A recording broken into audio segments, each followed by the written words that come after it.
Welcome to Debate Talk for You. My name is Jennifer McLean. This is a brand disclaimer. The views and opinions expressed on this platform by individuals, callers, or invited guests are their own. The information you hear does not reflect the overall views of all parties associated with the brand. We encourage everyone to research all things heard, live or via archive, for edification purposes. Discretion is advised. Don't touch that dial. You're now listening to Debate Talk for You Radio.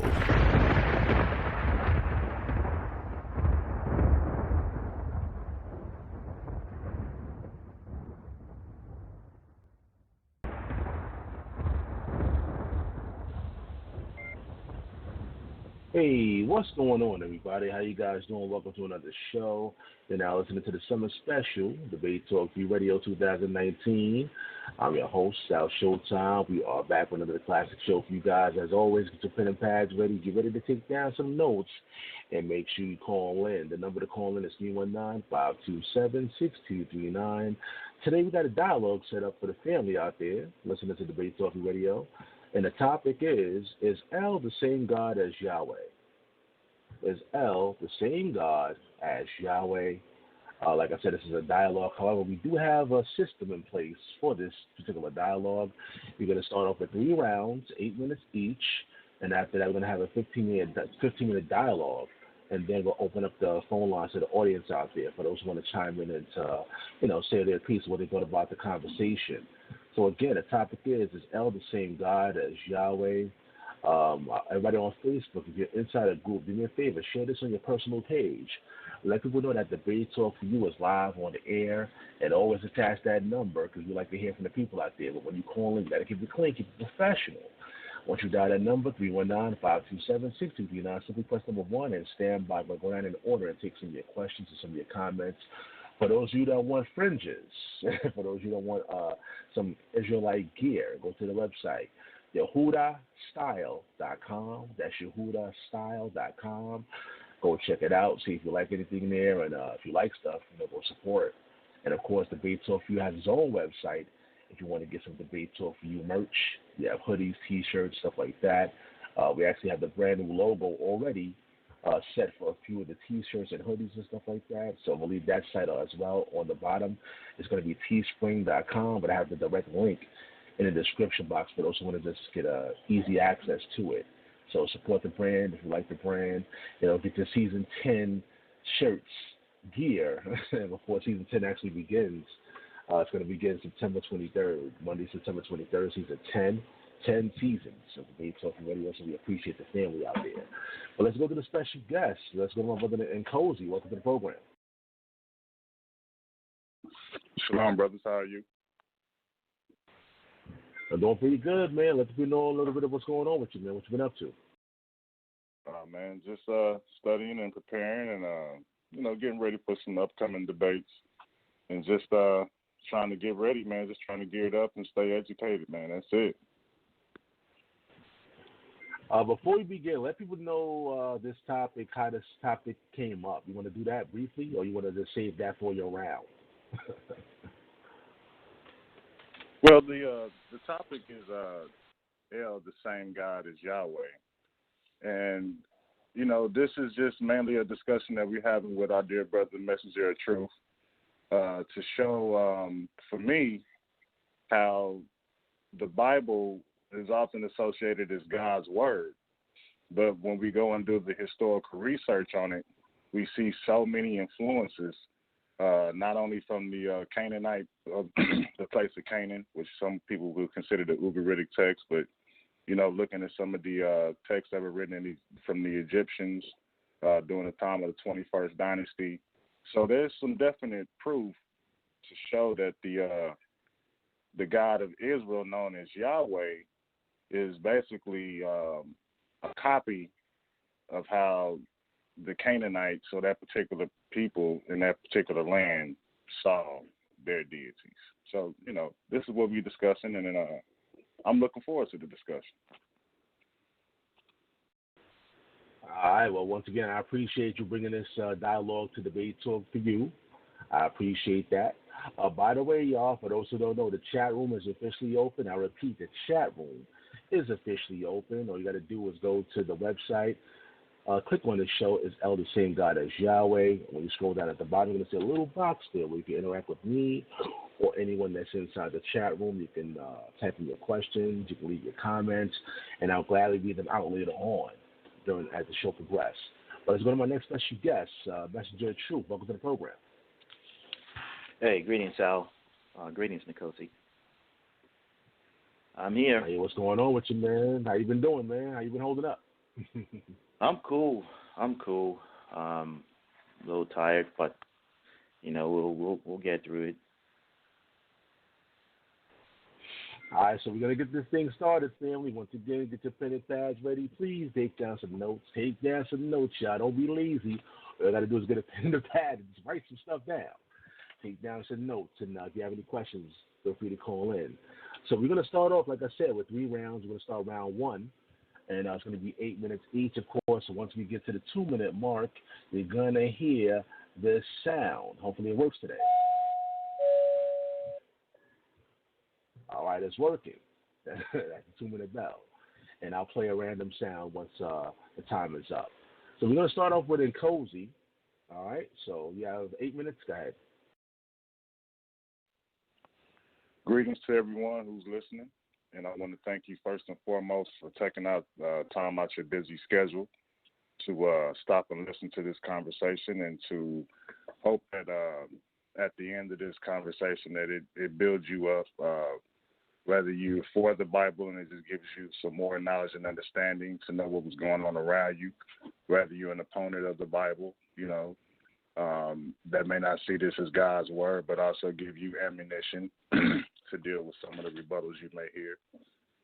And then it's also, just for the scholar, just for this conversation to be appreciated amongst our community is something that we got to start holding. More of our brothers and sisters speak to the flame to making sure that we start to become scholarly in our research and break the mindset of just taking things at face value and not really looking at it and looking at both sides of the coin, the pros and cons, before we start making decisions as to whether we're going to, accept this writing as true or we just accepting this by faith.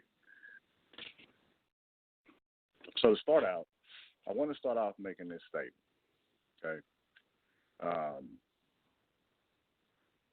Israelite religion isn't Canaanite religion, if and only if we're going to say that a Baptist and a Presbyterian aren't Christians. Now, what do I mean by that? What I'm saying is that for today's time, everybody knows what a Baptist is in the Christian community, and we know what a Presbyterian person is according to the Christian community and in the neighborhoods we live in today. And this is regardless, wherever you're at throughout the world, because we see denominations popping up everywhere. But the thing about it is both of them are Christians. They're just a different section or faction of Christianity. For the most part, they're going to hold the whole Bible as truth. And it'll be some various differences in doctrine. But the main tenets of Christianity are still going to be there. So they're both Christians. Now, to say that, I would have to say this. The Israelites and their religion is just as Canaanite as a Presbyterian is to a Baptist being Christian. What does that mean? We look at the word El, and for most of us, who started, becoming Israelites, who started looking at the language, we know that in the language and the culture that El is considered for the word God. Now, it's not always determined if it's talking about the God of Israel or if it's talking about a different deity. But the thing about it is that when we speak of God, for most folks that's, consider themselves to be Hebrew or Israelite or Christian, we know that you're talking about the God of Israel. But here's the thing that wasn't shared with us was that there was another chief god named El as well, that was a Canaanite deity. Now, this chief god was the highest of gods. And if you go back and listen to some of my other lessons I've done on this, you can go back and just do, check it out. But I'm just doing a brief review. Now, the Israelite God, and oftentimes reflects some of the same nature that the Canaanite God did. The Israelites had a priesthood. So did the people that was considered part of the Canaanite religion. The chief god of the Canaanites had a council. So did the God of Israel. And here's the weird thing. The chief god of the Israelites is professed not to have had a wife, but when we look at archaeology, we can see that we find something different according to what the people left. Now, we know that the chief god of El is Asherah, and I want to read two pieces of information that I have here. One is called the Yah of Taman, or the Yahweh of Taman, in the Kuntalit Ajud inscriptions. And it says, I bless you,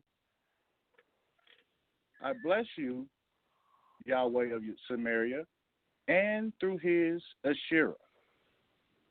Let me read something found from El Kum. Uriah, the king, has written this. Blessed be Uriah through Yahweh, and his enemies be conquered through Yahweh's Asherah. Now, oftentimes, when we're looking through the text, you'll see throughout the law where the children of Israel are commanded to burn down the groves. And in my opinion, I think that this was added there because of the editors or the redactors, from which you get your various texts, your J text and E text, P text and D text. But the thing that's weird about it is that when you get to 2 Kings 23, you see where the Asherahs and Baal and Yahweh are all associated together. Let me read that to you, and that's 2 Kings 23 and 4. And I'm on to something here, and I just want to stay here for a minute, because we've been given Yahweh. We've been given a story about Yahweh and that he's all by himself and that he's all alone.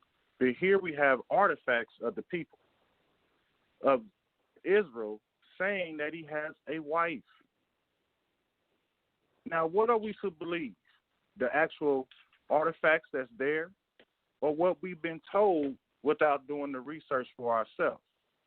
And if you look at that inscription, you're going to see Yahweh, the image of Yahweh, an image of his wife Asherah, and his son Baal. And we'll deal with him shortly when I come back, but I just want to read this. And the king commanded Hilkiah, the high priest, and the priests of the second order, and the keepers of the door, to bring forth out of the temple of the Lord all the vessels that were made for Baal and for the grove, and that word would be Asherah, and for all the host of heaven, that will be considered the divine council. And he burned them without Jerusalem in the fields of Kidron, and carried the ashes of them unto Bethel, which would have been considered the house of God, which we know is not Yahweh, according to Jeremiah 7, if we're going to look at Jacob. So when we come back, we'll look at some more ways where Yahweh is actually reflecting the God of El, which is the God of the Canaanites. Thank you.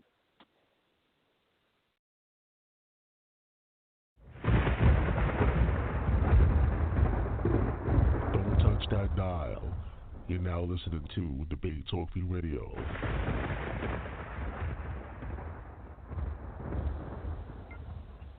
All right, family, the number is 319-527-6239. Welcome to Blog Talk Radio. You're now listening to Debate Talk for You. Is El the same God as Yahweh? Is El the same God as Yahweh? This is a dialogue, not a debate. So make sure you take down some notes and call in with your questions and your comments later on. Again, the number is 319-527-6239. We're still in round one. So let's go to Messenger of Truth. We'll open up his phone line and go ahead. Hang on, Sal. Hang on. Don't start my clock. All right. Can you hear me? Don't start my clock yet. All right. Just want to say something real quick before I get into my round. You asked Nkosi how we got to this point, but you didn't ask me, and that's okay. It's just an oversight. My answer is going to be a lot different to how we got to this point. The reality, the full story is basically I sent a list to Sal. Sal, you sent a list to several people. You ultimately sent it to Nkosi. He responded saying he's no longer Hebrew Israelite. He's not interested in those topics, and I respected that. You know, our conversations with Nkosi have been very mature, very respectful, so I'm cool with that. But he said that he preferred to deal with something else that he's been dealing with. Basically, his African spirituality, this Canaanite stuff, blah, blah, blah, blah. Somewhere in the conversation, he asked me, is Al the same God as Yahweh? And I said, yes. And immediately, he basically said, well, let's take it live.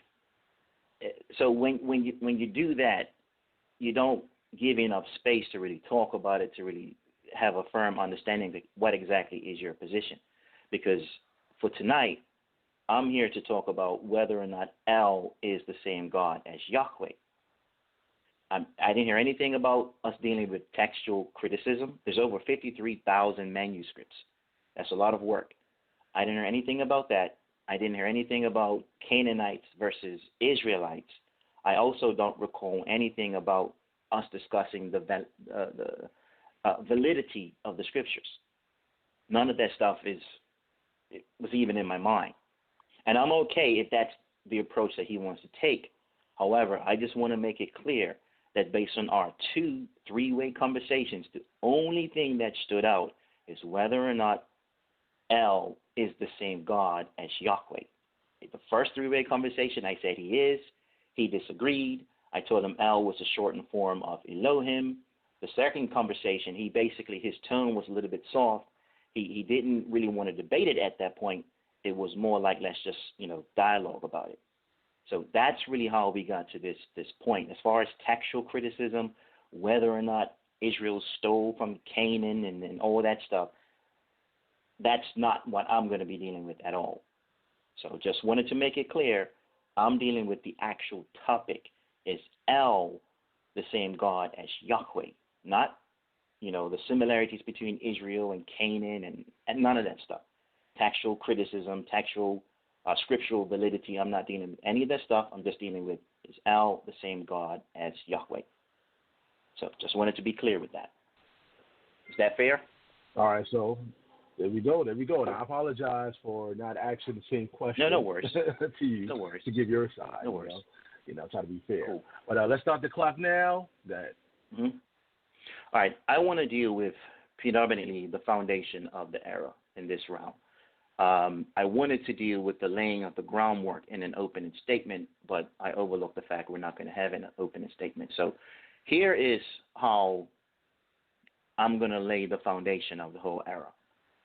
Era, E-R-R-O-R, not E-R-A, era. I said in the 3-way call and in a text to Sal that I didn't consider this to be a debatable topic. Nkosi maintains that El is not Yahweh, at least in the initial conversation. I stand fast, as I said in the conversation, that El is Yahweh, but also El is not Yahweh. As I said in both those conversations, it depends on application. In other words, it depends on context. The foundation of the era is not understanding that El is a generic name for God. That is the key. El is a generic name for God, just like God in English is a generic name for God. If I talk about my God, and a Muslim talks about his God, and a Hindu talks about their God, and a Buddhist talks about their God, and a Satanist talks about their God, we're all using the same word God. We're all using the same word El, but we're not talking about the same deity. That is the foundation of the era. Both sides are right depending on context, depending on application, which is what I said in both the 3-way conversations. El is Yahweh, but El is also not Yahweh. I said in the 3-way call that you cannot ignore how the word is applied. I mentioned Baal. I reminded us how Sarai called Abram her Baal. Neither Sarai nor the wives of Israel, nor Israel itself was calling their husbands, or even God, some Canaanite Baal just because they used the word husband. At no point were they talking about the Canaanite God. Sarai and Abraham weren't even there. So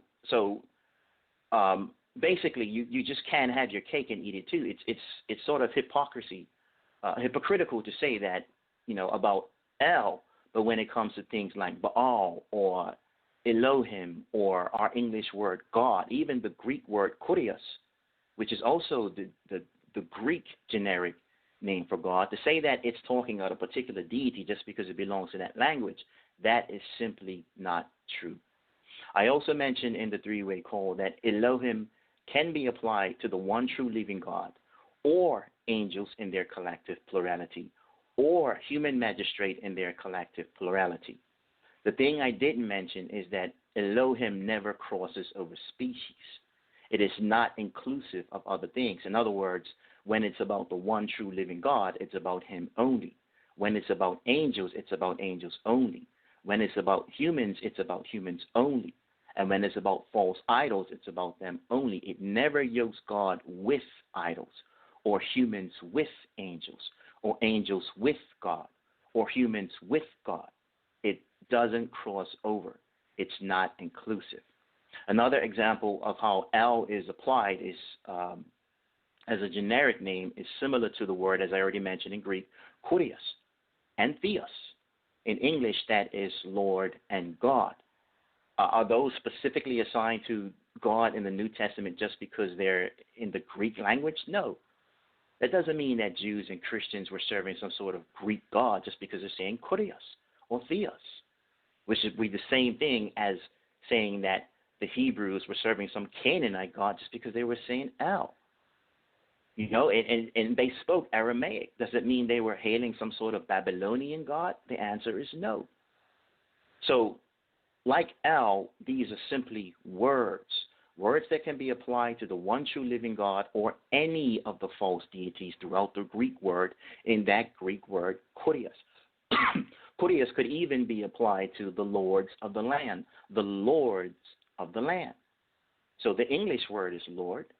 It's used in the same context, but that's talking about a human ruler. It's not talking about the one true living God. So it's simply what I'm trying to say. It's a word that's used for mortal man, the one God, and idols, just like El. From language to language to language, it's the same thing. Pick a language, any language you want. Find the generic word for God, and that will be the same exact thing, what I'm telling you right now. The application variances of El, the application variances of our English word God, the application variances of Baal, the application variances of Theos, the application variances of Shangdi, which is the Chinese generic word for God. The bottom line is this. They are generic words that can be applied to the one God or any perceived deity. That's the bottom line. That's the whole point of this round. That's the foundation of the era.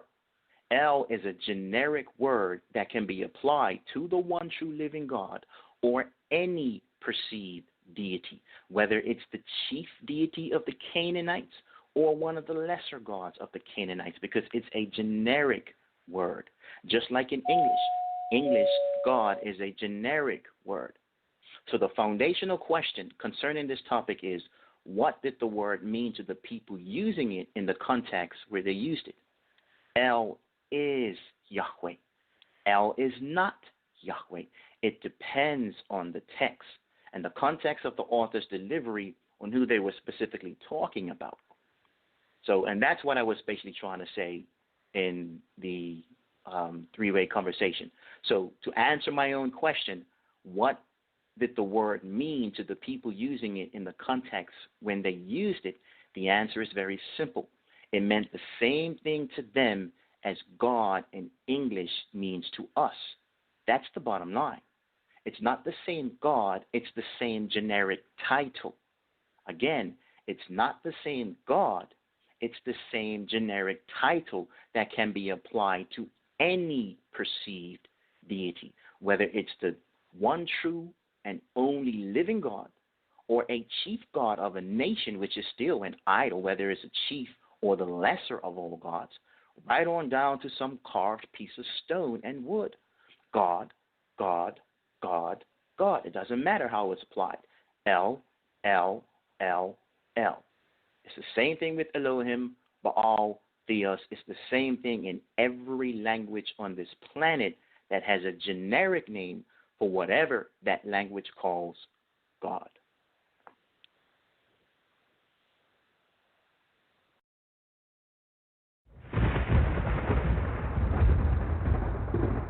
Don't touch that dial. You're now listening to Debate Talk Free Radio.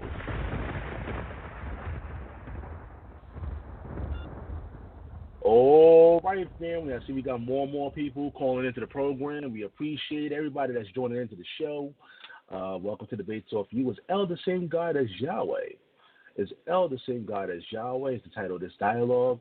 We have special guests Nkosi and Messenger of Truth here, presenting their information right here on Debate Talk Radio. The number is 319-527-6239. But all those that want to actually send me an email, I want to be a part of Season 10, because I'm getting a lot of emails of people that want to participate and be a part of Season 10 of Debate Talk for You. The email is debatetalkforyou@gmail.com. All you got to do is send me a brief bio, send me some videos if you have any like YouTube videos, stuff like that, and send me your contact information. I'll go through all of that, and then I'll call you guys up and see if you can come on the program. But it's just that simple. Just send me a brief bio, any videos, websites that you have, with your content and your contact information for Season 10. Season 10 begins September 23rd. All right, so let's go to round two. We're going to start off again with Nkosi. It's 8 minutes. You can open up the phone line. Go ahead. Thank you. And the title of the show is El the same God as Yahweh? And I did not know I was under some sort of rules as to the information I can present. So don't try to appeal to authority now that the heat is on, because we both knew we had to bring forth information in regards to this dialogue, and you knew where I was coming from. So please, let's not do that and try to bend the scales of justice. Let's be righteous. Now, let me get back to my information now. Now, here's a couple of things that my brother said that we got to look at. He's saying that El is just some generic name for a God or any God. And to an extent, I do agree with you on that. But here's the thing. Israel already came into a land that had inhabitants in it. Wasn't he supposed to push out the Jebusites, the Hittites, the Hivites, and the other ites that was in the land? And those people had a particular way of worship. That's why you see the God of Israel is telling the people to tear down the altars, because he wanted to be the God of the land. Because obviously, if you're going to come in and destroy your people, you're going to take over their God as well. So this God that's El, yes, he was already in the land. The name itself was already in the land. And here's what's the kicker. The language was in the land. Where do you think that the Israelites got their alphabet from? From the Canaanite people who were there. How they formed their deities. The idea of their deities. The concept of their deity. The deity being a creator. The same El that you find in what we call an Ugaritic text is a creator of man. So is El, who's in some books of your Bible is seen as Yahweh. You can see the same El in Genesis 1, and then you can see that in Genesis 2, it's Yahweh who's considered the Almighty God or the chief God. So this concept of God worship is not something, or this particular style of God worship is not something that's exclusive to Israel. It was something that they picked up and learned. Here's what we have to, that's what we got to start being honest about. There's nothing wrong if you want to have faith in this particular book. That's fine. Let's just do the research on it and be able to face the music when there's certain things that's in similarity. Now, here's what I want to take a look at right quick. Let's go to Deuteronomy chapter 32. I want to talk about the sons of Israel, or the sons of God in some scholars' translation of this particular verse. And I just want to bring out something that's brief. Deuteronomy 32, verse 8. When the Most High divided the nation to the nations their inheritance. Now, we know going back to Genesis 10, we got 70 nations. Even the many of the rabbinical scholars agree that there's 70 nations coming out of Genesis. So, when this Most High, who is the Most High? Why didn't they use the name Yahweh here? This concept of the Most High, who would have been El Elyon, or the highest of all the gods, and his angels were called sons of God. And we're going to look and show you where in this particular same Bible, this book calls them the sons of God for the angels in regards to Yahweh. When the Most High divided to the nations their inheritance, when he separated the sons of Adam, he set the bounds of the people according to the number of the children of Israel. Now, some scholars say that children of Israel should be recorded the sons of God. So what does that mean? That the chief god El had given dominion to his 70 sons through his wife Asherah. Now let's look at this same book and let's go to Genesis, so we can show you how the rules and the nature and the narratives that go with this particular God of Israel, where the source of it is. Chapter 6, verse 1 and 2. And it came to pass, when men began to multiply on the face of the earth, and daughters were born unto them, that the sons of God saw that the daughters of men that they were fair, and they took them wives of all which they chose. So here clearly we know that these sons of God would have been the sons of Yahweh, because if you look at verse 3, and it says, and the Lord, in all caps, which we know is Yahweh, said, my spirit shall not always strive with man, for that he is also flesh, yet his days shall be 120 years. We seeing these clear comparisons. The style, the nature of the God comes from the idea of the God that was already in the land. So yes, Yahweh is El, and he is the God of Canaan. And I submit the rest of my time.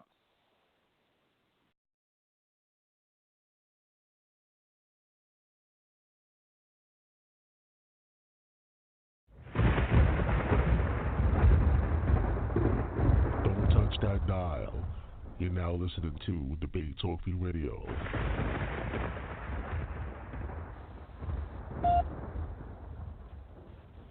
All right, family. Hopefully you're enjoying this dialogue so far. Is El the same God as Yahweh? And Nkosi, the special guest, and Messenger of Truth. Again, that number, 319-527-6239. Put it on speed dial. This is the show where you can actually call in, press number 1, and we can hear from you. But this is still round 2. 8 minutes. Let's go to Messenger of Truth. You can go ahead. Hey, I agreed. So I hope people are enjoying the dialogue. It's a dialogue, Nkosi. We're not debating.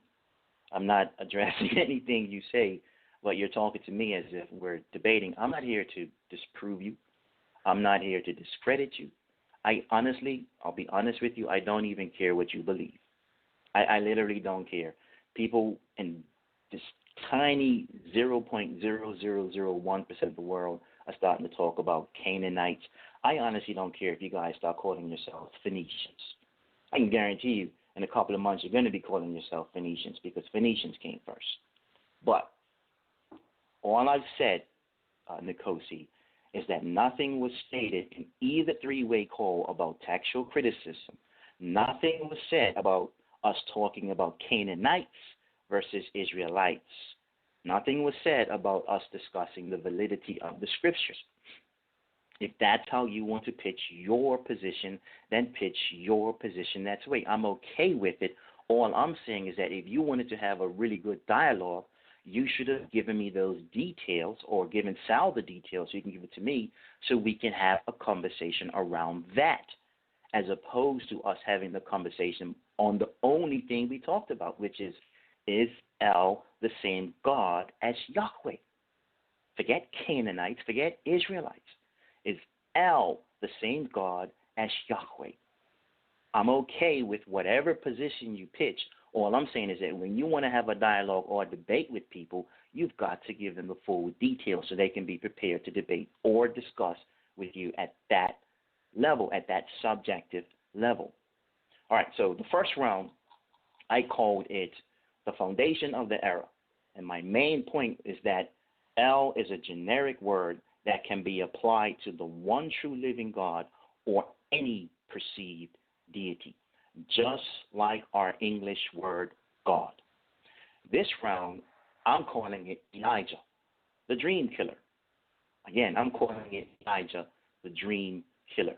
In the three-way call, when I was asked, in the first three-way call, when I was asked the question, we weren't even talking about that. We were talking about everything else, but somehow we got into this point, this topic. I said, yes, El is Yahweh. And no, El is not Yahweh. It depends on the application. It depends on the context. And that's why I said earlier, Nkosi just went straight into, well, let's just go take it, rather than us talking about it further so we can understand each other's position. Now, I also said, as I mentioned earlier in the three-way call, that El is the shortened form of Elohim. I know, I almost called him Kulaya. I know Nkosi wasn't aware of that because he asked me what I meant by El being the shortened form of Elohim. What I didn't mention is that Yah is also the shortened form of Yahweh. I didn't mention that because it wasn't necessary in that conversation. And that poses a very, very serious dilemma for anyone who suggests that El is not Yahweh. Consider names like this: El Aisha, El Aisha, El Aisha, El Elsha, Elijah, Elijah. His name means God of salvation. Fast forward many centuries later to El Elizabeth. El Elizabeth. El Elizabeth, El Elizabeth, Elizabeth, Elizabeth. Her name means God is oath. Many generations have passed between Elijah and Elizabeth. Many Hebrews had the name El in their name. It would seem to me that if I accept Nkosi's position, he's telling me that an entire generation, an entire nation called Israel was full of nothing but dummies who couldn't figure out that this El was some sort of Canaanite deity. That means none of the priests, none of the prophets, none of the saints, none of the scribes, none of the oracles, none of the wise men, nobody understood that El was some sort of Canaanite deity for generation to generation to generation. In other words, Israel was full of a bunch of dummies. Consider words like Jeremiah, Jeremiah, Jeremiah. Yah is a shortened form of Yahweh. But then we have another word, El Yah. Remember, the whole question is El the same God as Yahweh? El Yah. El I Yah. El I Yah. El Ayah. El Ayah. Elijah. Elijah. His name means God is Jah. El is Yah.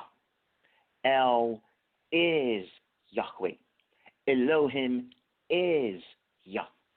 Elohim is Yahweh. Elijah's very name just ends this entire dialogue.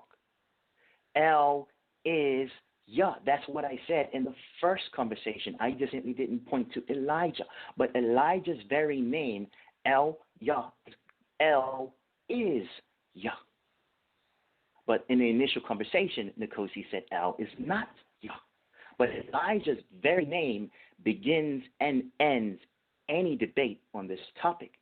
Exodus 15, verse 2, for example, it says, "The Lord is my strength and song, and he is become my salvation. He is my God, and I will prepare him a habitation, my father's God, and I will exalt him." In other words, Yahweh is my strength and song, and he is become my salvation. He is my El. You get that? He is my El, and I will prepare him an habitation, my father's Elohim, I will exalt him. Here we have all three names, Yahweh, El, and Elohim, all talking about this one singular deity, Yahweh, who is also El, who is also Elohim. In Exodus 15, later on, in verse 11, it says, "Who is like among you among the gods, O Lord?" In other words, who is like you among the El, Yahweh? Again, here is still calling Yahweh El, and El Yahweh. Furthermore, this is Exodus 15. There are so many passages I can go into, but this is not a debate. I'm not trying to disprove them. I'm only showing them what's in the scriptures. This is Exodus 15. Exodus 15. If any of you people know Hebrew, you should have known right away when I mentioned Elijah, this was a rap. And also Exodus 15.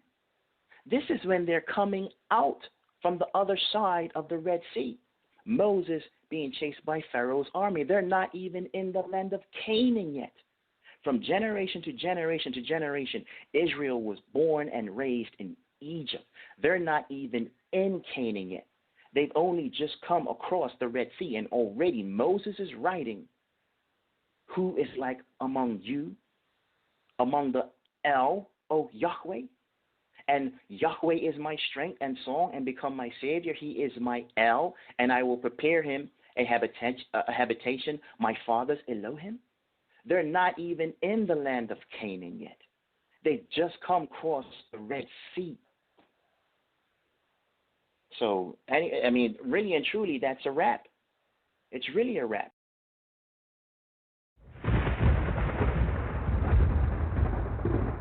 Don't touch that dial.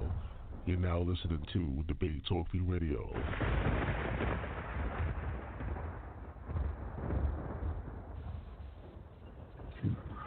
All right, so we're going to start round three, fellas. We're going to start round three. The number is 319-527-6239. And after round three, we're going to have the dialogue session. So Nkosi, you can start round three. Go ahead.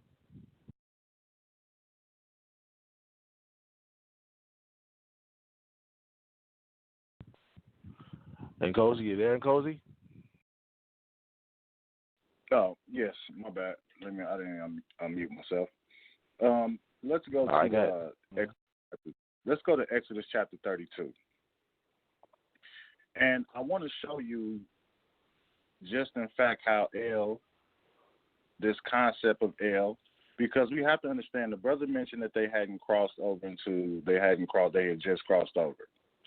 But in the midst of them crossing over, they weren't just walking into lands that was just completely barren.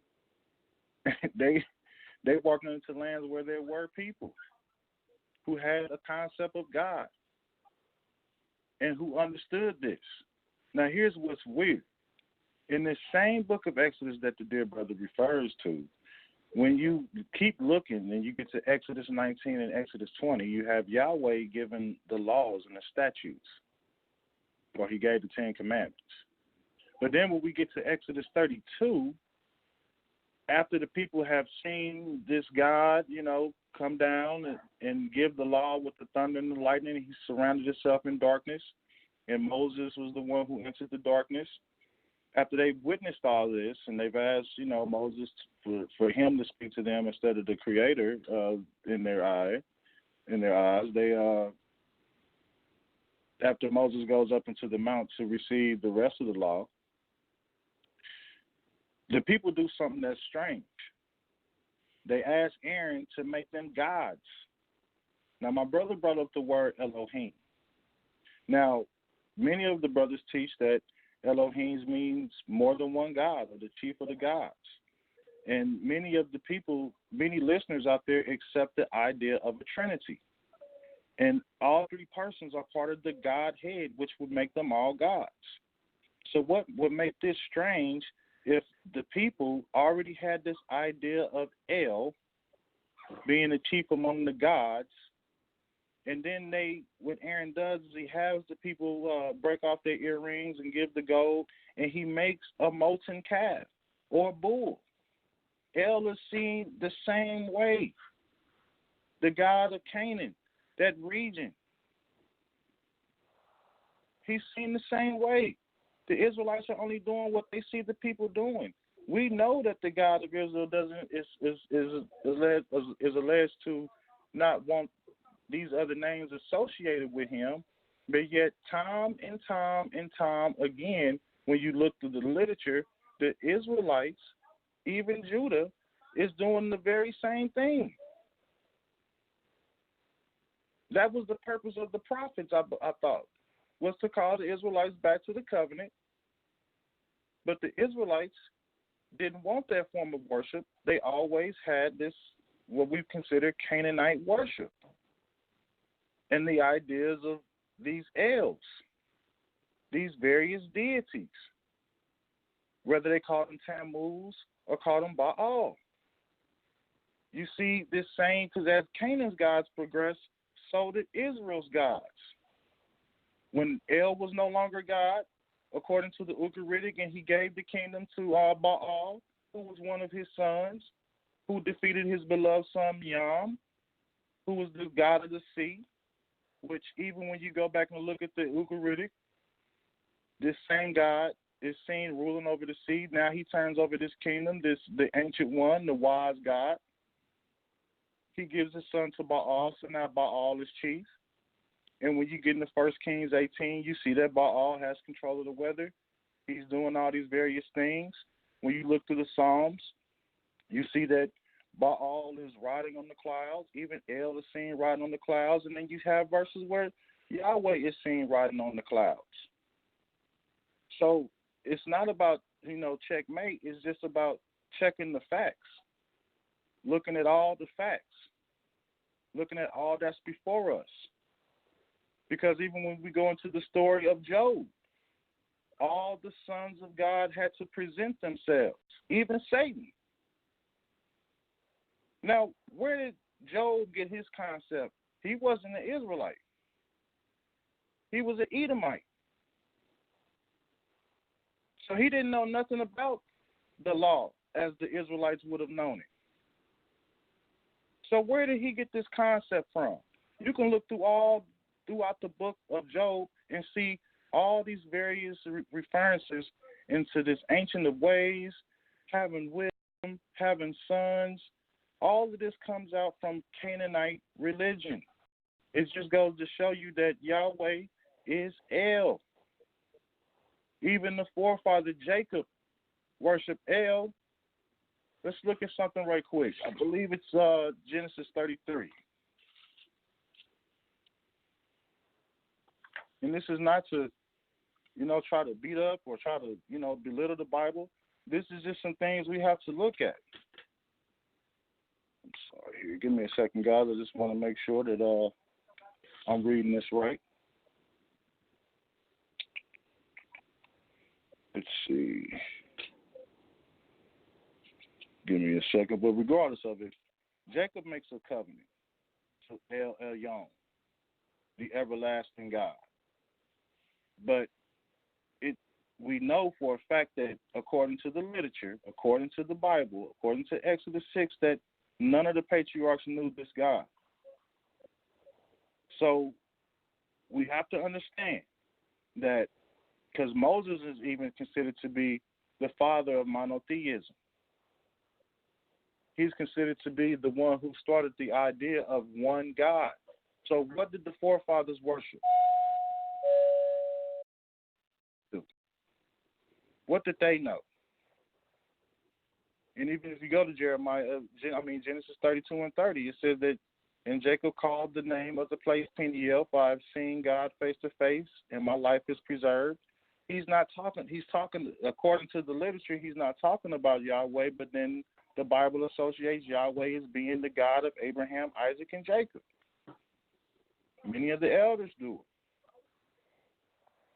So, this is where my verse is, Genesis 33 and 20. And this is Jacob doing this here. And he erected there an altar, and he called it El Elohe Israel. So El was the God of Israel.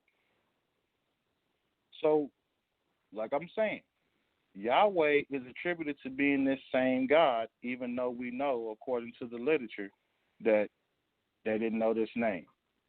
So why are they associating Yahweh with the forefathers? Because this is who allegedly made the covenant. So this goes to show that Israel's idea of God and a covenant God and all of this thing came out of what they had picked up and learned from people who had already been writing when they were in Canaan or that region.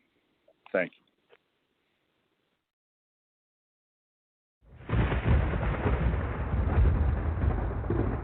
Don't touch that dial.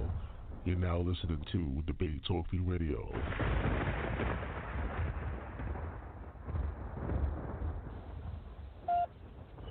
All right, that number is 319-527-6239. We have an Nkosi and Message of Truth here, presenting information to the masses that's tuning into the program.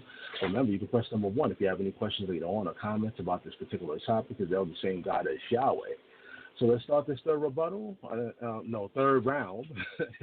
And after that, we're going to get the dialogue going. So with the Message of Truth, go ahead. All right, cool. So first, simply because he mentioned what I said, I'm basically leaving whatever he's presenting alone, in case anyone hasn't noticed that I'm actually leaving Nkosi alone, because that's just fair. We're having a dialogue. It's two men talking. We disagree with each other. It doesn't mean that we're debating. This is why I said what I said in the previous round. But he did say something about Exodus 19, Exodus 20, in relation to what I said in Exodus 15. The reality is still, however, Exodus 19 and Exodus 20 does not erase the fact that Israel was born and raised in Egypt. It does not erase the fact that from generation to generation to generation they were in Egypt. It doesn't erase the fact that Exodus 15 is right after, when they were fleeing Pharaoh, they crossed the Red Sea, and when they get to the other side, they are calling Yahweh, El, and Elohim in the same song. It doesn't erase the fact that they're not even in the land of Canaan yet. They just got there, Nkosi. How can people who just get there be influenced by, as you say, other people in the land? They didn't see any, there's no evidence that they saw any Canaanites anywhere on that beach. In fact, there's no evidence they saw any Canaanites until Moses sent Joshua and Caleb decades later to spy the land. You are inserting Nkosi. You've got to stop that. That is eisegesis. That's eisegesis.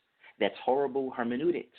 That is not biblical fact. That is an assertion and an insertion, and it is error.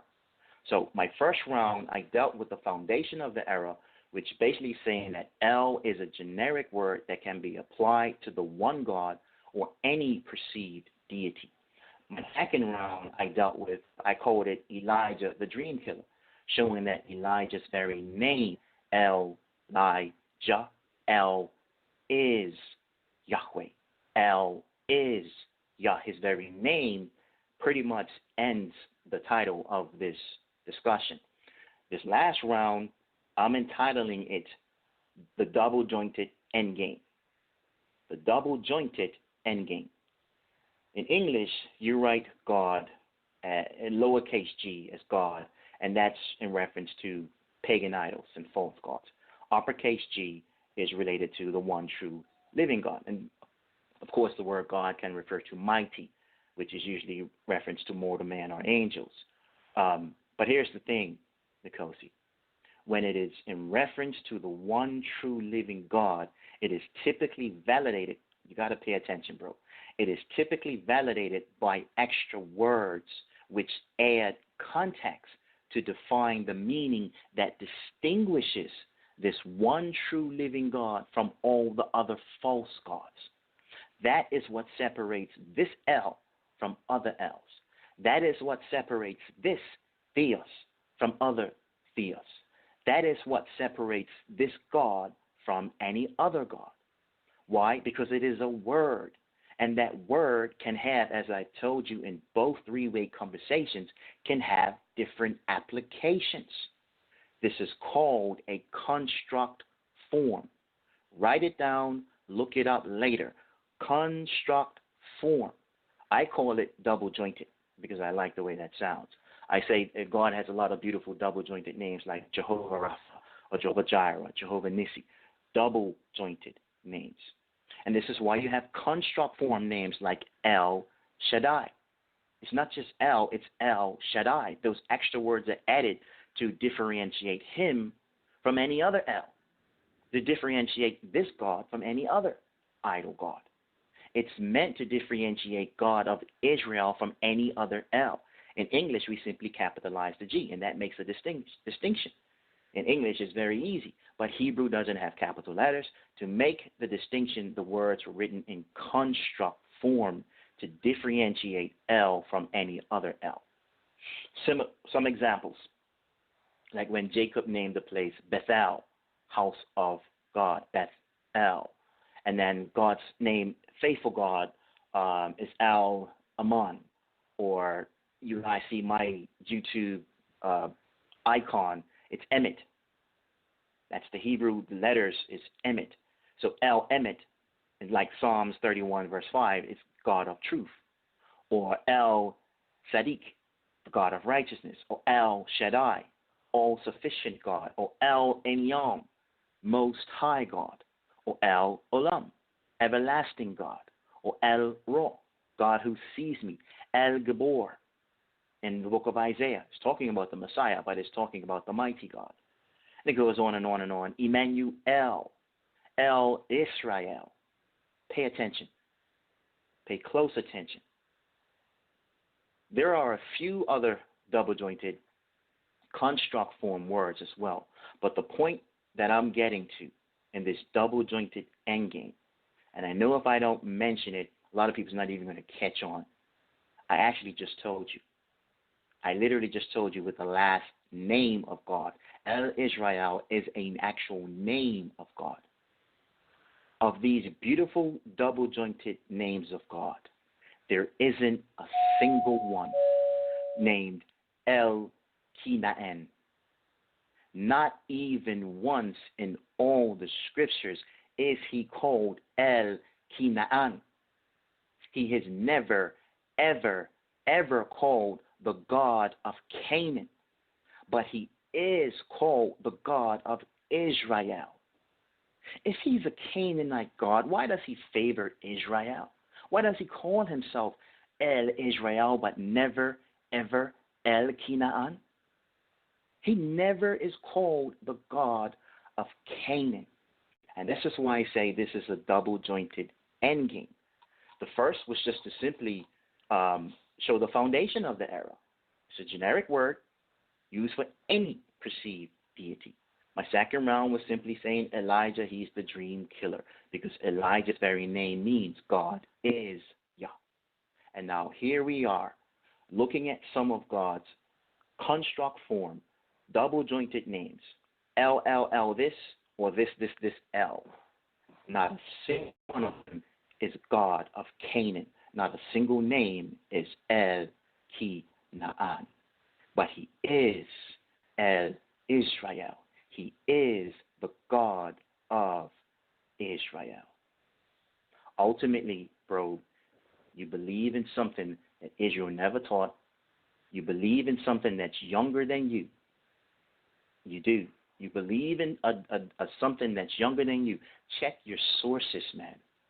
Check the dates on your sources over and over and over. You're going to see they're after the year 2000. You were already born. This delusion did not even exist. It's a new age wind of doctrine. I see it all the time. I've dealt with them all the time.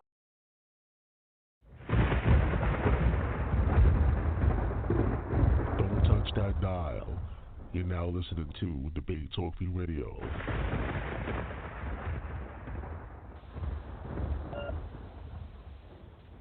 All right, family. Are you taking down your notes? Are you taking down your notes? Make sure you do that. The number's 319-527-6239. Now, feel free to call in if you have any questions or comments. The phone lines are open. So now we're going to begin the dialogue session. Everybody agreed it's going to be 15 minutes. They're going to be speaking to one another. So let's begin. Let me open up the phone lines. Begin the dialogue, family. Good. Good, Nkosi, because I really don't have anything to say. It's your belief. Again, I'm not here to challenge you on it. You know, this is what you see. Share it with the people. So let me ask you a question right quick.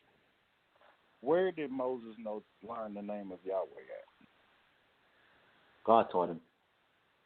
Where? The location, you mean?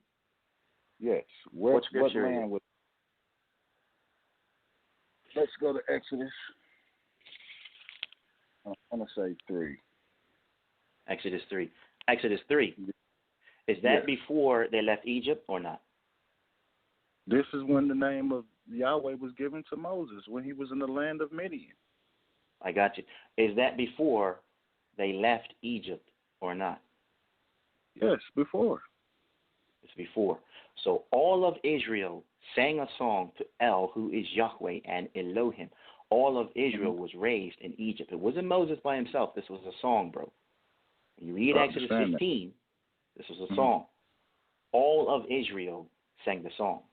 So you're going to try to lead up to the point saying Moses went to Midian and Moses learned this from them. So where did Israel learn it from? They didn't. They just crossed the beach. They just crossed the river. They had no time to learn anything from the nations. Furthermore, where do you see Canaanites? First seen in the scriptures. Where do you see them? When Moses sent them to spy out the land or before that? Moses is about to die, bro. Before that. They knew about the Canaanites. They were going to fight the Canaanites. They already knew they were giants. They already knew about the large grapes. They wrote about the son. They wrote about Ham and Canaan in the Genesis. So they had to know about them. So bro, Moses had Israel didn't exist in Ham's lifetime. And this is what I said. Don't do the eisegesis thing. Don't insert. We're having a dialogue where we're not debating. Israel didn't exist in the lifetime of Ham. Moses didn't know anything about Ham. Israel didn't know anything about Ham. They didn't know anything about. They probably didn't even know anything about Abraham, Isaac, and Jacob. So you got to remember, God. Yes, he wrote it because God is teaching Moses these things. Moses didn't know. Israel didn't know. God is teaching Moses about the creation story. He's teaching Moses about Noah and the flood. He's teaching him about Adam and Eve. He's teaching him about Abraham, Isaac, and Jacob. He had to explain who Abraham, Isaac, and Jacob were. There is no evidence that Israel knew any of this stuff until God taught Moses, and then through Moses, Moses taught the people. So when you say things like Ham and Ham's son, they didn't know that stuff. They didn't know that stuff. Moses had to write it. But Doc, listen. Midian was already serving Yahweh, the Shashu. They were already doing it in the land way before the Israelites had even came in the land. The name of Yahweh is the oldest recorded with the Shashu. And here's the kicker. Nobody knew this name Yahweh until Moses is revealed. It's revealed to Moses in the land of Midian. There's a lot of things you're not considering. Okay. Nkosi, there's a lot of things you're not considering. Number one, I would encourage you. Well, actually, there's 5 things you need to do, really and truly. One of the things you have to do is, one, you have to look at your sources. You have to look at your sources. I don't care what some scrub told you on some other platform. I don't care what you read on somebody's webpage. In fact, even when you read some scholarly material, I know this because I've been doing this for a long time, Nkosi. When they're talking about they have a PhD in whatever, because I've seen it. I got a PhD, and then they turn around and say they have a PhD in New Testament and early Christianity. What does that have to do with Judaism? What does that have to do with Old Testament? What does the Greek have to do with Hebrew? Nothing. Yes, they are educated men, but their education is not relevant. And too many people are reading these stupid web pages saying, a scholar said this, a scholar said, look, I would destroy that scholar because that's what I do. I actually take pride in doing that to people who hide behind their education. You've got to check your sources. Number one, you've got to check the dates. Again, I've been doing this for a long time. Over and over and over, the dates on these sources, from what I've seen, the year 2000 up. I don't see anything from 1780. I don't see anything from like 400 AD. I don't see anything in ancient Israel's history, not the Talmud, not the writings of the Sanhedrin, not even the mystical Zohar, not the Midrashi, not any dead rabbi who's been dead for over 1,000 years. They're not saying the things that you're saying. And I certainly don't see it. Right. When did they start writing? I certainly don't see. Say again? When did the Israelites start writing, since we're going there and you talking about dates? Tell me when they started writing.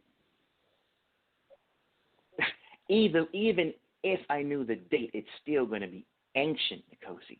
It's still going to predate this country. It's still going to be longer than 2,000 years. Whatever the date is, I don't care what the date is. The point is, it doesn't exist in their ancient history. It doesn't even exist in modern times. What I'm telling you is this is a new age delusion. You believe something that somebody came up with like 20 years ago. It's just like the pre-wrath delusion. You got pre-tribulation, mid-tribulation, post-tribulation. The pre-wrath did not even exist when I was a child. But people who are in this, like I am, they don't know that. So dispensationalism is not a new doctrine? It's not a doctrine. It's a thought. Dispensationalism is not a doctrine, Nkosi. And furthermore, it's obvious. Say again? Clarence Larkin didn't create that? Sorry? No, most people say that it came out of John Darby. That's what most people believe. He's the one who had the most formulated presentation of, and he lived in the 1800s. But it's not a new doctrine. You can look into, basically, Adam and Eve, we're getting off topic, but Adam and Eve would have been saved by their conscience because the law and stuff didn't exist. That's the dispensation of the conscience. That's pretty obvious. Along comes Moses, it's the dispensation of the law because Moses is the lawgiver. Along comes Jesus, there's a dispensation of grace. And then whatever happens for the 7-year period of the Great Tribulation, there's no church. It's not the dispensation of the law anymore. It's another dispensation. These are ways that mankind has obtained salvation through God in different periods of time. Dispensationalism is not difficult to understand. It's just obvious. It's not a doctrine. A doctrine, bro, a doctrine is what the scriptures say about a particular thing.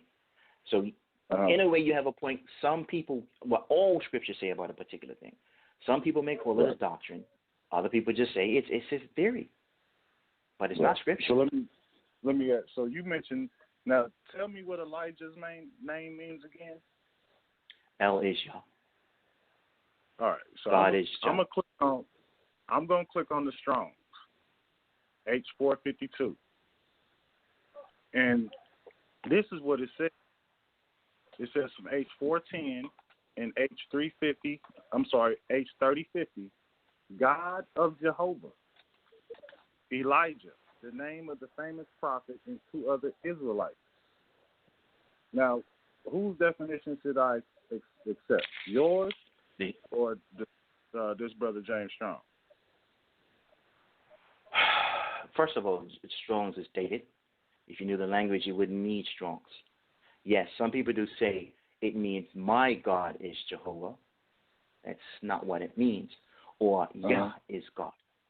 They reverse it. Yah is God.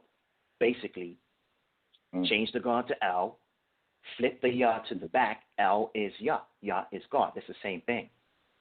Right. Any good Strongs would more than likely tell you both.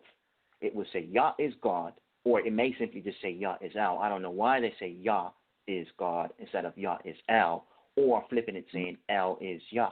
It's the same thing, Nkosi. Yah is God, is El is Yah. It's the same thing. Elijah's name means 1 year. So No, it's not meant for confusion. It's meant for people to really get an understanding of what the word is. It's not meant for confusion. Because even if you take, what did you say? Confusion. I said it's been that same definition. I said it's been that same definition for over 20 years. My God is Yah. Take away the my. No. It's still God. No, it it's says still God. No, it says God of Jehovah. So who is the God of Jehovah?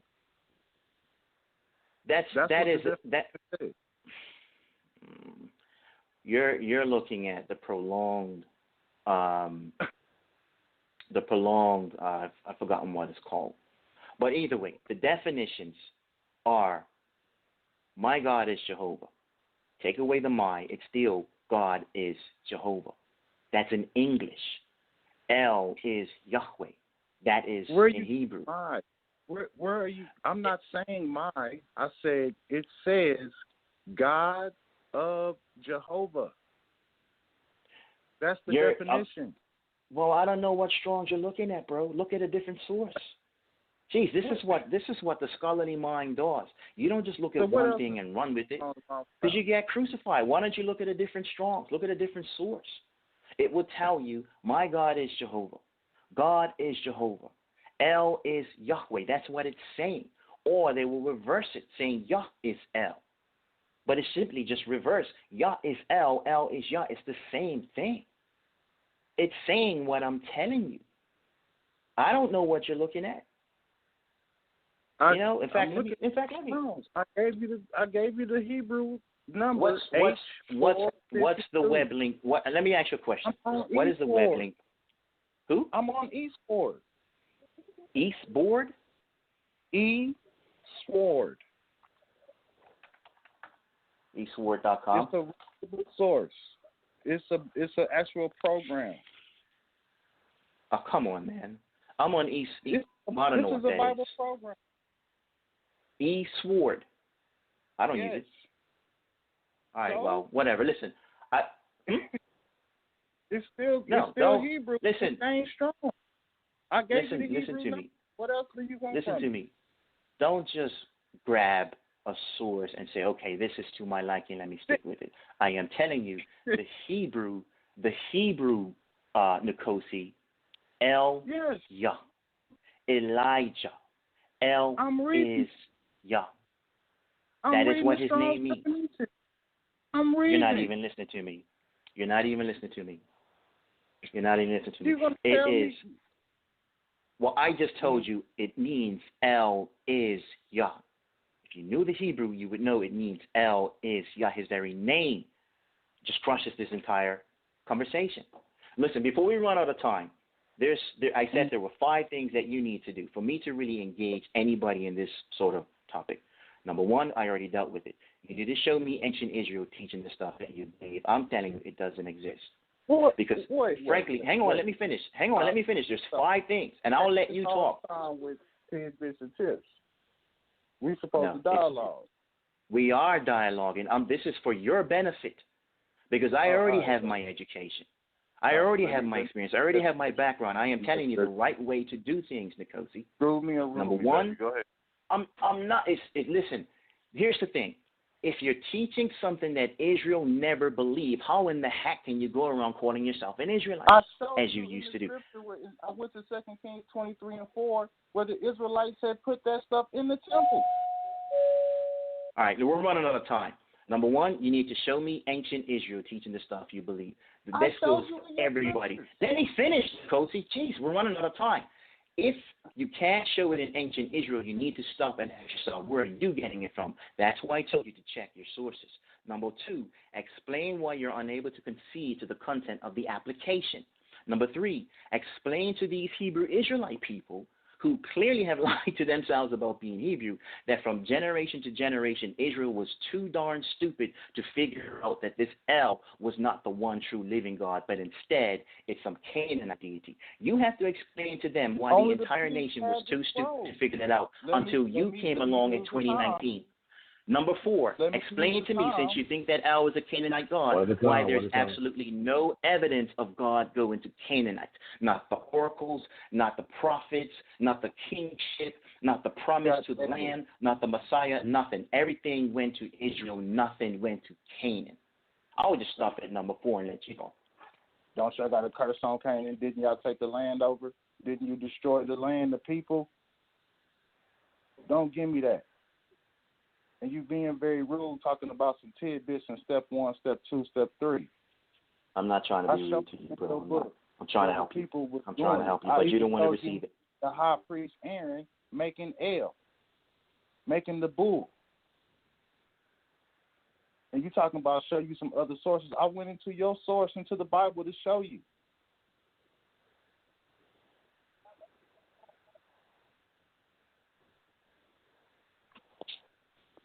Come on, man. Make the most use of the time. We don't have much time left. Go ahead, brother. Let me get the written.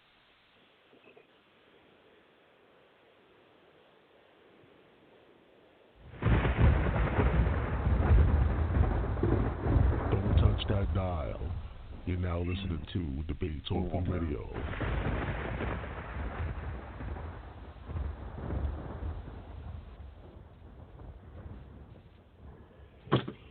All right, family. So now we're opening the phone lines for the audience out there. If you have any questions or comments, you know that number by now, 319-527-6239. Surprisingly, nobody pressed number 1 right now. Nobody pressed number 1. I'm checking the chat room. There's no questions in the chat. Checking the email. No email questions at all. All right. We just got people listening to the program now. All right, so you know what I'll do? I'll just go to, okay, here we go. Somebody press number 1. All right, let's go to the caller. Let's go to 224. You're live. Give me 1 second, sorry. All right, I got you. All right, hello? All right, what you get? Yeah, you got you. Hello? You got me? All right, yeah, I'm sorry. This is Aaron. Shalom, everybody. How y'all doing today? Doing good, thanks. How you doing, brother? I'm good.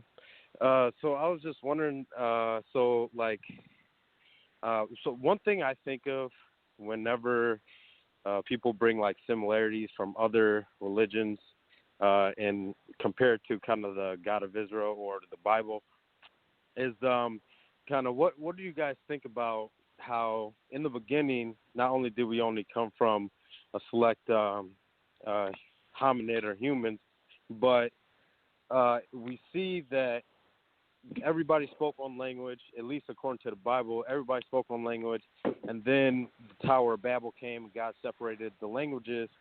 And so, like, to me, I'm not actually surprised that I see some similarities when it comes to the religions, because at some point we were all of one language, and so we probably had, somewhere around the same information, and then we were dispersed and kind of did our own thing. So I just kind of wanted you guys' comment on that. Go ahead first, Nkosi. Well, here's the thank you. And thank you, Aaron. I appreciate your call and for you listening, man. In my opinion, the problem that we have is that we don't really have like an original writing of the law or the Torah or like an original Genesis. So you can't really date it. But when you look at these Ugaritic texts, you see they already started finding writings from 1600 to 1200. So what I'm saying is that it would have been easy for the redactors or editors or the creators, like, let's say, for instance, Ezra, to pull from various sources. Even when you get to the Ptolemies and you get to the Septuagint, it would have been easy for those last 70 or 72 elders to create a narrative from different influences. So, this is the way it's told to us via the Bible.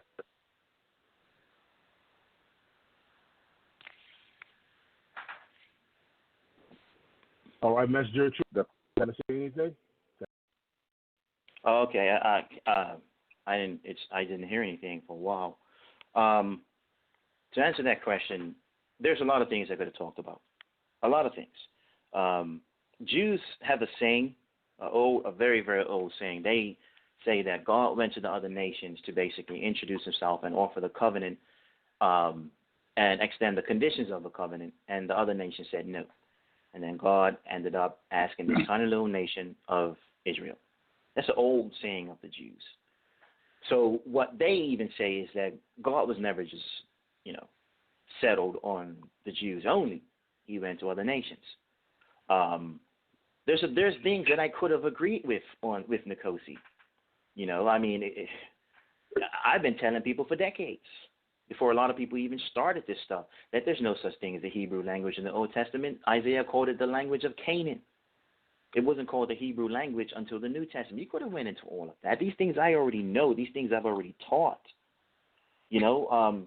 But there are things like the murals and the leather peppery and the scrolls and stuff like that. The stuff doesn't have dates on it. It doesn't have dates on it. So you got to be careful when people dealing with these date-setting things. Somebody says, oh, this mural was found and it predates the law of Moses.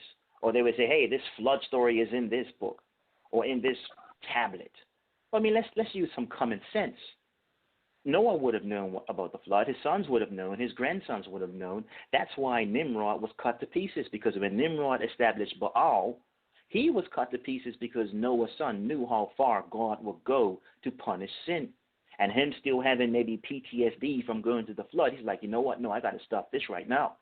I don't want to go to another flood. So he cut Nimrod to pieces. So obviously, from generation to generation, they would have told their sons. So what if we find a mural about the flood? Maybe somebody told their grandson, they wrote it on a stone tablet. It doesn't mean that's where Moses got it from. Moses got it from God, which is very clear. You see, some things just require just simple thought. And then we got to understand that the temple was magnificent, the Temple of Solomon. There's a lot of pilgrims who went to the temple. That's why they had the outer court. These Gentiles made pilgrimage to the Temple of Solomon. They learned about God. They learned about the stories of the prophets. They learned about Moses. They learned about law. They took these stories back to their nations as converts into Judaism. This is why we see certain similarities in other nations. And as far as Israel inserting stuff into the text, absolutely not. I'm sorry, Nkosi, but absolutely not. Israel was extremely strict. These men in those days, they literally memorized entire books. That's why you can have the temple burned down and all the scrolls, and they can actually come together as a committee, and they simply orally speak book after book after book and put the scriptures back together, because that's what the Jews have always done. Even this very day, you may see pictures of their little boy, their sons in high school and stuff, rocking back and forth at their school that's memorizing entire books, bro. Entire books. So there's no way you can come along and say, oh, you're just going to insert this and insert that. No. Yes, some people did do that. It's true. There are false scribes. Jeremiah even talked about the lying pens. I'm not saying it never happened, but even in Israel, the false stuff was never kept with the sacred scrolls. Apocrypha, pseudepigrapha for certain, was never kept with the sacred scrolls. Even in the Bible, it was never kept in the Testaments. The Apocrypha is kept in the middle of the Testaments. It was never included in the Bible, and Israel never included those things with the sacred scrolls. So all this stuff about corruption, not at all. This stuff checks out, bro. This stuff checks out perfectly. The very problem is, you got these idiot so-called scholars putting their crap on social media, talking about they know this, they know that. Their education is not even relevant. It's not biblical studies. It's not even Eastern languages. It's some other doctorate degree that has nothing to do with Hebrew or Old Testament. And that's the first half of the problem. The other half of the problem are people who are not educated in this stuff. They're not learned. They're not experienced. They read this stuff, and then they just run with it. Like the blind leading the blind. They don't know enough to challenge it. They don't know enough to just push back. They just simply say, that sounds right, it makes sense to me, and then they run with it. That's always been the problem with religion. One fool says something, and then a whole bunch of people just accept it and run with it. They don't know enough to cross-examine. They don't even think to cross-examine their work. Cross-examine the work. Check your sources. Over and over and over, you're going to see this stuff is not ancient. This stuff is brand new. The script. I could have went into all the prophets. I could have went into so many things, but it's not a debate, so I'm not trying to disprove Nkosi. I'm just showing it from how I see it, and he's showing things from how he sees it. You know, and so hopefully, in some form or the other, I've answered your question.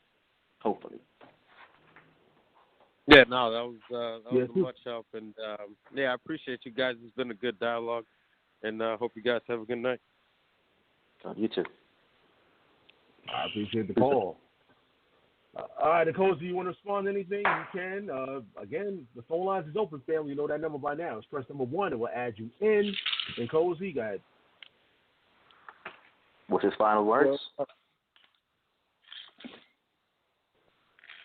Then Nkosi. I really not. Respond.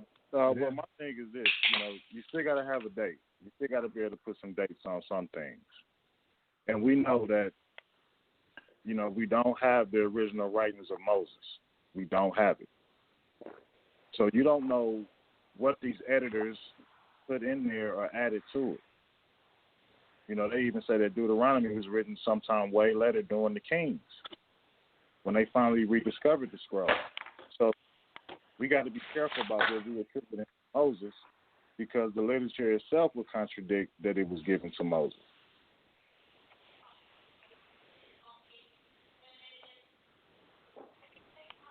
All right, I'm looking on social media, Nkosi, and someone's asking, who is L to you, according to the doctrine? Who is L to you? I guess people are still confused about the L concept. Well, I hope that he's asking in regards to the lesson. Well, El to me would be the God that was in Canaan, that the Israelites learned to worship. Yes, there are some diversities and differences, but for the most part, for the concepts, sons of God, being a redeemer, having a progeny, having a king, you know, all this stuff that was coming, it came from Canaan. And the brother, and I'll bring up this for you, brother, or whoever, or sister, whoever sent that in. Even when you look at Moses and how he received the law on the 2 tablets of stone, if you look at the god Amun, he has 2 tablets of stone on his head. So we know that Israel learned and assimilated a lot of information that we call today as the Word of God. All right, I see a lot of my friends on social media. You can inbox me, guys, on Facebook. Just inbox me, and I'll read your questions out. Or you can leave a comment under the link, and I'll read out your questions and your comments. But Message of the Truth, you want to respond to that? You can. Respond to what? What Nkosi said? Or who is Al? Yeah, whatever he said. Yeah, who is Al? Yes. Mm-hmm. Okay, but they were asking him, and you ask me. Okay, if you're asking me, I'm asking you I'm asking you that. Okay. Yeah, my position is clear. It's steadfast. It's firm. It's unmovable. El is Yahweh. But God is God. So in context, I am talking about the one true living God. But as I've said since the 3-way conversation, it's all about application. El is also a false deity. El is also false deities. Just like God is a false deity. I try to be as clear as I possibly can tonight. I really have. I can't get any more elementary than what I'm doing. I'm so elementary, it's actually frustrating me. I didn't even want to do this show. But, you know, again, Nkosi, you've been a gentleman. You've been mature. I appreciate our conversations. That's the only reason I even accepted this. Otherwise, Sal would tell you, I would have just brushed it off. But, yeah, no, Al is God. Al is not God. It depends on who you're talking about. God is God. God is not God. Depends on what deity you're talking about. Kurios is Kurios. Kurios is not Kurios. It depends on who you are applying the word to. It's just a word. That's all. Is it about God? Yes.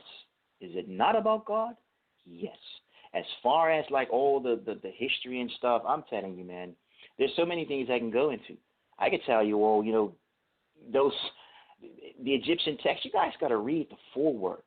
In fact, let me read something real quick. I may have Yeah, I pulled it up. One of the things that the Egyptian text, all these morals and stuff like that, this is one thing that comes from the foreword. You have got to read the introduction. People don't do that. You guys don't read. You find bits and pieces, and then you run with those bits and pieces. In the foreword, in the introduction, it talks about your sources. It says, moreover, there are corruptions in the text, mistakes in writing, errors in grammar and syntax, contradictions and confusions, expressions which seems ridiculous, and illogical expressions, most of which have been referred to in the commentary of the text where they occur. This introduction is full of language like that. It's full of language like that. Your sources, not mine. There is no way any of the translators said anything like that about our text, but these people are saying stuff about yours. And see, the church has dealt with this stuff for so long. And this is why I don't understand what people, why they think they're bringing us something new, even though it is new. The church has been standing against stuff for 2,000 years. Right? We've heard these arguments before, or similar arguments before. We hear how people say, the book of Enoch, because the New Testament says this, and then they try to force a translation of a language they can't even read the alphabet simply because they read something on the internet. They try to force a meaning which does not mean the same thing, because a word can mean something else, but they're just trying to flip the script, attach a word so they can try to discredit the scriptures. And you guys, Nkosi, you guys are falling for this crap. But the church has been dealing with this all the time. They would say, the book of Enoch says blah, blah, blah. No, it does not. A correct translation in modern times would say blah, blah, blah, blah. It's not even the same. And furthermore, there's not even any promotion of a book of Enoch in the New Testament. It doesn't say anything about Enoch wrote. It said Enoch prophesied. That's oral. The book of Enoch is pseudepigrapha. It's not even apocrypha. So, and we have to do with the same thing with these other morals and these Egyptian texts and stuff like that. But this is not new to us. It's not new to us. It's just boring. But you guys don't take the time to cross-reference. You don't even read the introductions and the statements of your own sources. This is why I say check your sources. I just go to sacred-text.com and read the entire introduction. Read it all. Anybody who's still using that after reading, as if it's some sort of scholarly material, if you're still using it after reading your own sources, then you just want to believe what you want to believe. And I'm already convinced of that with people anyway. You just want to believe whatever you want to believe. Because this introduction is literally telling us this stuff is not scholarly.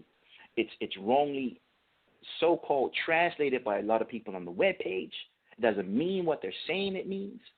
It's hey, man, whatever. I'm not here to convince anybody of what they believe. I've already been through the grind. I've done my homework. I put in my time.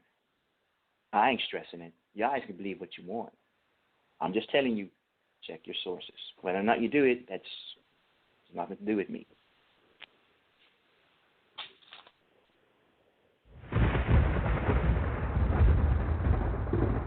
Don't touch that dial. You're now listening to Debate Talk Radio.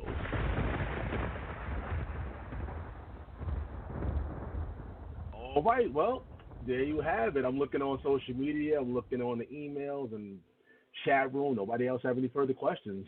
So I guess what I'll do, I'll give everybody, 6 minutes, final statements, what you thought about this dialogue and stuff like that. And once again, I appreciate all the people out there that's going to be tuning in on YouTube and everybody that's tuning in now live. And hopefully took that to those who got some clarity on this topic. Again, we appreciate the family out there that tuned in. All right, so, I'm going to give everybody 6 minutes, and we're going to wrap up the show. Let's go to Nkosi. Final words. How long was the final words? 6 minutes, you said? Yep, 6 minutes, yep. All right. Well, first I want to say thank you to the listening audience, and I want to bid you a good morning, good evening, good afternoon, no matter where this message may find you, no matter where you're at in the world. I just want to say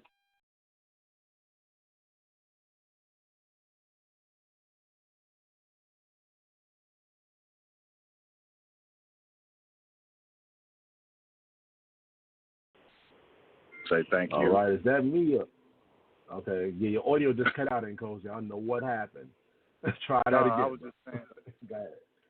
I was just saying thank you, and I want to say, peace to everybody who's listening. No matter when you find this message or find this lesson, thank you. Thank you, Sal, for being a gracious host and letting us, again, be able to come on and bring up some information.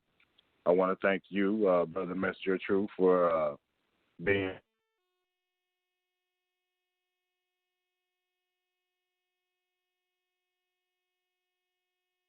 this dialogue.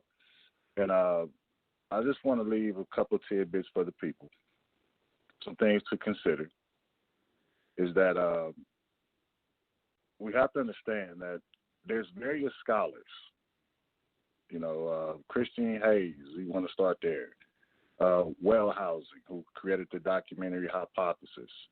There's even some proponents that say, they try to separate El from Yah, but they still have to, give credence to the fact that there was some influences like F.M. Cross. You can look at some authors like B.M. Murdoch, that's just to name a few. So I don't want anybody that hears this message to think that I just came up with something. I just, pulled something out of a hat. This is it's some research done on my part. Will there be some things that have to be updated as time go on? Yes, there probably will, but it would probably be more in favor to show that the God of Israel is a creation of the people. As, like I said earlier, as Canaan's gods progress, that region that we want to call Canaan, which was influenced by Kemet, and also who had been invaded by Hyksos and Haparu, various rebels, various Asiatics ran to this land. So they bring in their traditions and cultures with them too. But we have to understand that Israel was influenced.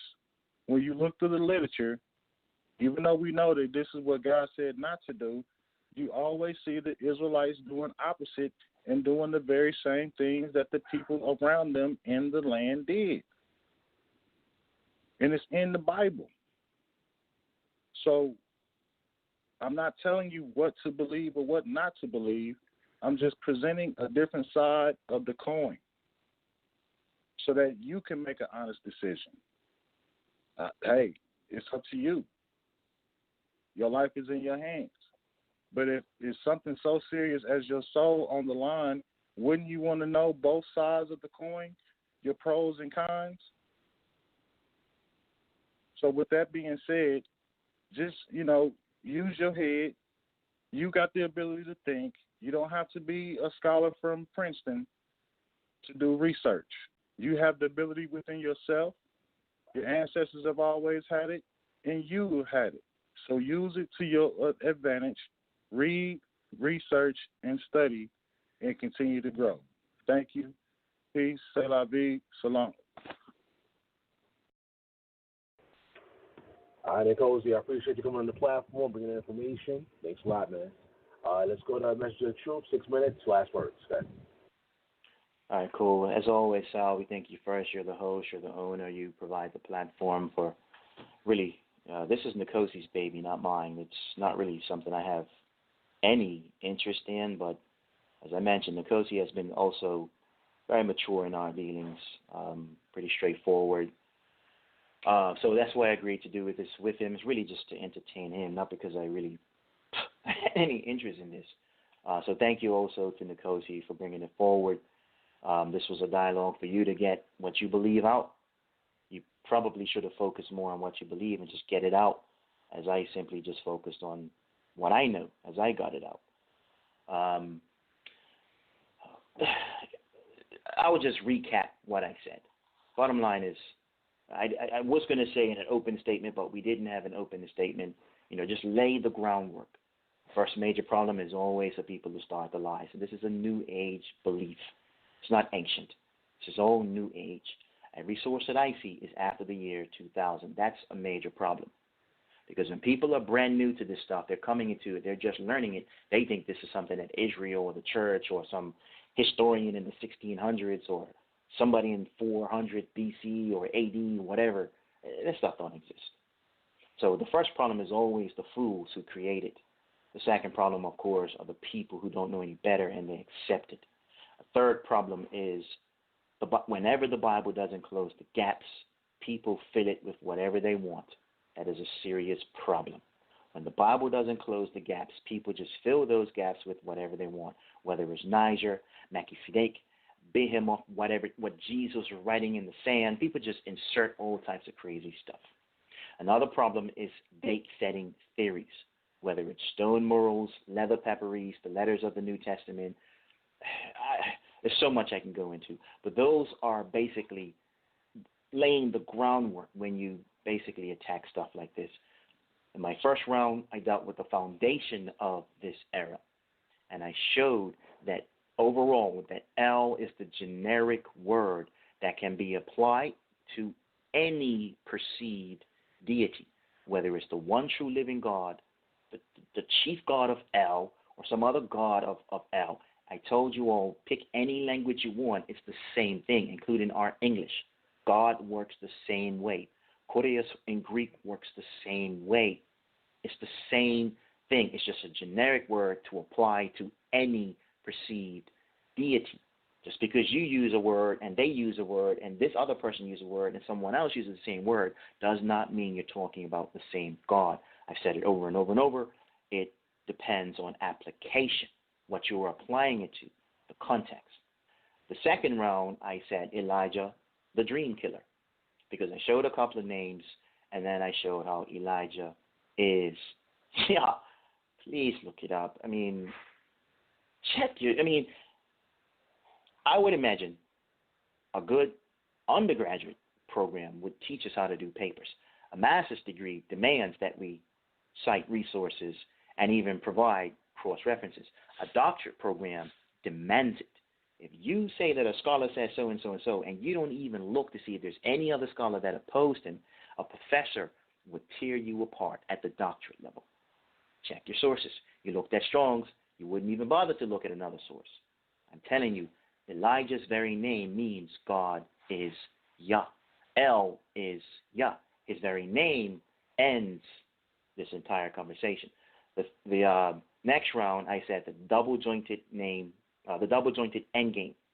Talked about all God's names like El Emet, El Inyon, El Erol, El Gabor, El Israel. It's not a single name, El Kinaan. At no time is God called the God of Canaan, but he is called the God of Israel. So I'll sum it up. I'll give anybody who's falling into these New Age traps. Scriptures do say in the last days people will turn from the truth and they will turn to new winds of doctrines and fables. It's just puppets of prophecy. I could have went into the prophecies too, but I didn't want to because it's not a debate. So I'll tell you all who are falling for this Canaanite, the Phoenician garbage. Pretty soon guys are going to be calling themselves Canaanites and Phoenicians. I guarantee it. Mark my words. Messenger told you all on Debate Talk for You. Guys are going to start calling themselves Canaanites real soon. 5 things. Show ancient Israel teaching the stuff that you believe. If there's nothing in Israel's history showing this, why are you teaching it? Number 2, explain why you're unable to concede to the content of application.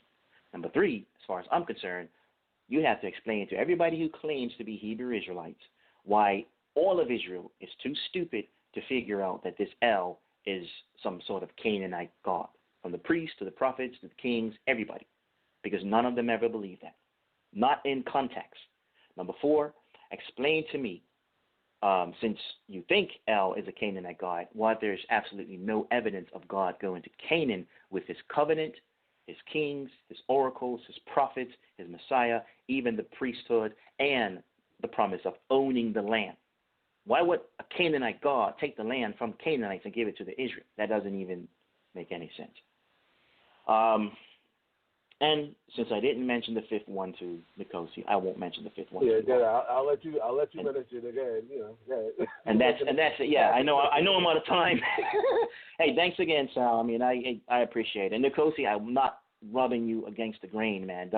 I'm not trying to do that on purpose. I'm literally, bro, you got to listen to me. I am literally trying to help you. I did not come on here to belittle you or challenge your beliefs. I just wanted you to express your beliefs. I didn't attack anything you said. I only responded to you when you came against the things I said. That was what I set in my heart to do. Don't attack Nkosi. Don't try to disprove him. Don't try to discredit him.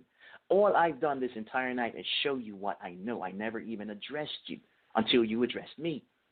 I'm not trying to discredit you, bro. I'm trying to help you. I've been doing this for 20 years. All right, so hopefully this will help somebody somehow. And Sal, on that note, I'm happy to be getting off early. Talk to you later.